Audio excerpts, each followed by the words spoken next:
Hello guys, pag-abot na ako gikan sa dialysis center kay hindi na ako nag-relax guys. Naglinis agad ako ng aming ref. Bali, hindi na ito siya maglamig guys. Bali, freon siguro ang sira nito. So, para magamit, gilinisan ko kay lagyan ko ng mga gamot ni Papa John na mga hiningi namin ng mga gamot. Ang dami man. So, dito ko na lang ilagay sa ref para safety ang mga gamot kasi may babasagin din. So dito ko na lang ilagay, baka laruan ng mga bata. Then fast forward pagkagabi na guys, kay nagkain na pala kami. Bali sinugbang isda yung ulam namin kasi galing dialysis center dumaan kami ng isdaan, hindi na ako naka-video. Then nagbili kami ng isda kay nag-ihaw lang kami ng isda para madalian lang talaga kasi pagod na rin kami kasi nga galing kami ng dialysis center. At ayan, kumain ng ating bata. Bali, inihaw na isda yan siya guys ang ulam namin.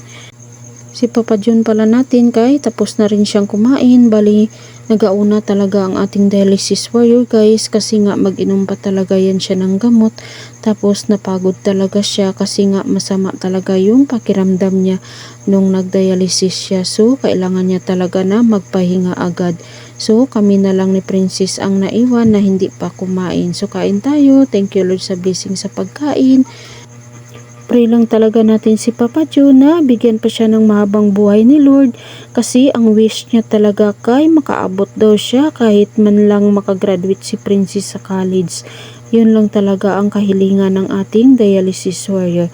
Then fast forward, kinaumagahan kay nagluto din ako ng kangkong guys. Adobong kangkong ang gi-prepare ko ngayong umaga kasi nga matagal-tagal na talaga na hindi kami kumakain ng kangkong.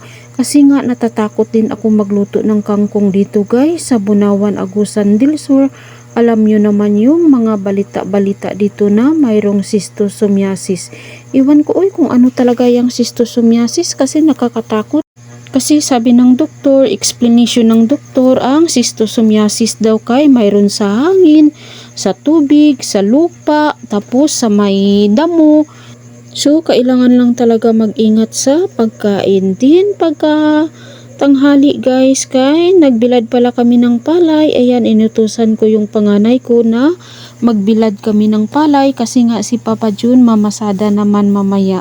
So, ayan, buti na lang kay walang klase si Kuya Dib. Kaya ayan, nagbilad siya ng palay. Din habang nagabilad, ang mga alaga namin andito rin nagabantay. Ay, naku. Din ako dito rin ako sa labas habang naga-engage, nagabantay din ako ng palay. Kasi nga ang dami talagang mga alaga dito. Pag walang nagabantay ay sigurado ubos talaga ng mga pato at saka manok.